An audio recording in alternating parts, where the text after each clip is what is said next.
Hey guys, so today we'll be talking about gender as it relates to your attractions and other interesting stuff like that. So, of course, the discussion question or the prompter is, can trans men be gay? Of course.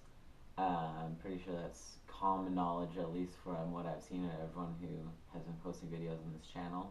But just in case, I can run you through the basics. Your gender would be what you identify with, which is man, woman, genderqueer, agender, polygender, androgyne, there are a lot of options there. Although, yes, we have that commonality of man and woman.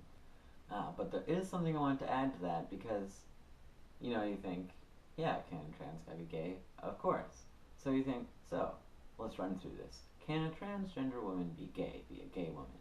Yes. Can a transgender woman be a lesbian woman? Yes. Those are generally interchangeable. And then, of course, straight, pansexual, queer, asexual, all that is good. But when it comes to trans guys, can trans guy be gay? Yes. That's like the third time I've said this. But can trans guy be a lesbian? No. Now, that's going to be kind of controversial to some people.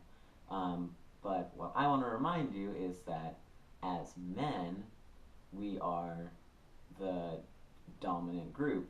We have privilege, and to call yourself a lesbian, even if you are formally identified as a lesbian, is to appropriate a woman's identity, and I don't think that's very acceptable.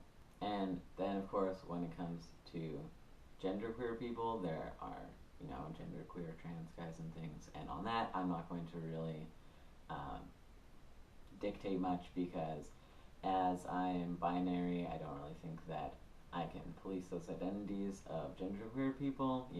They got different rules. Maybe I'm not 100% familiar with all of them.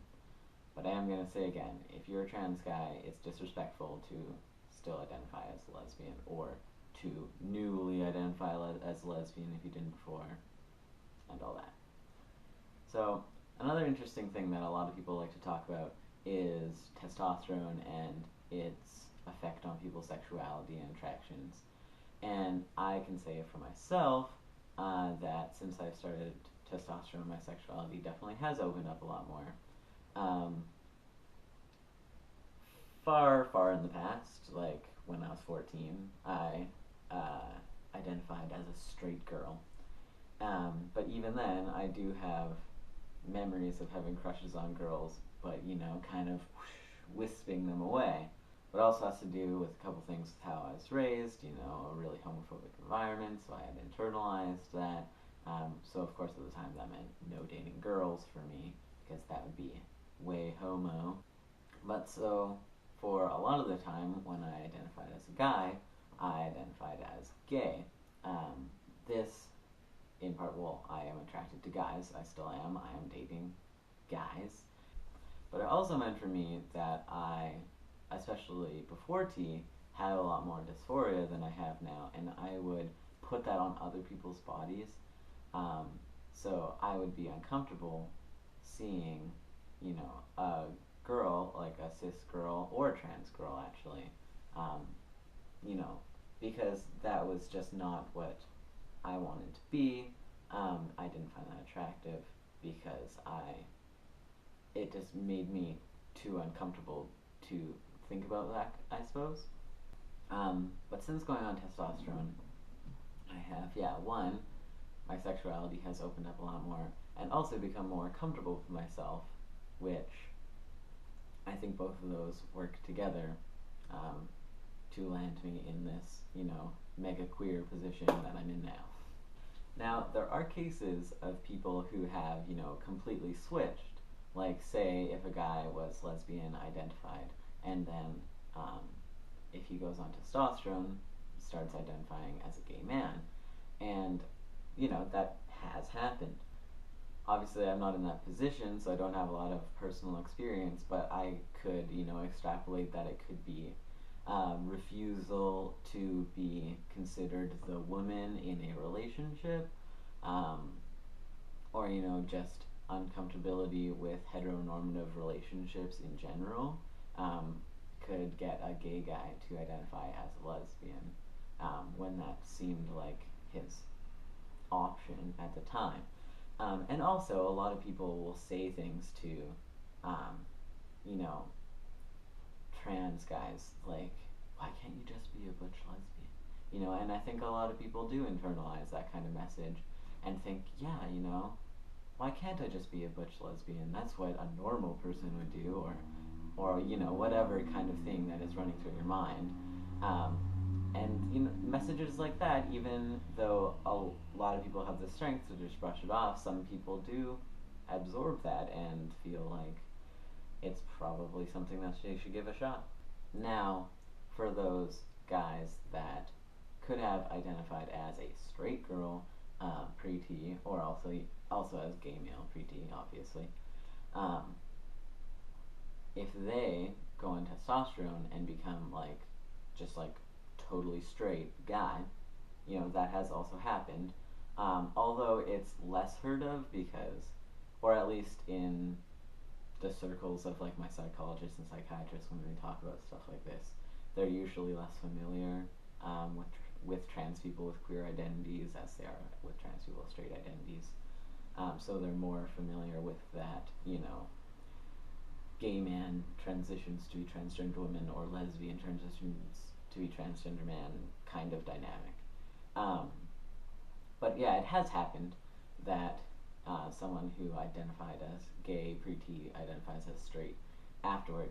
And I think that I can understand that one a little bit more just from looking at how my own attractions have developed, that perhaps if this person was only attracted to women, or femininity, or whatever you're going to constitute under that yeah, they could have been putting their own dysphoria onto other people's bodies. They could have had internalized homophobia, and a lot of stuff that I already covered, but just to a greater extent than I did. Another thing that I wanted to cover, which is most often I've heard talked about in asexual communities, is romantic attraction and how testosterone could potentially affect that.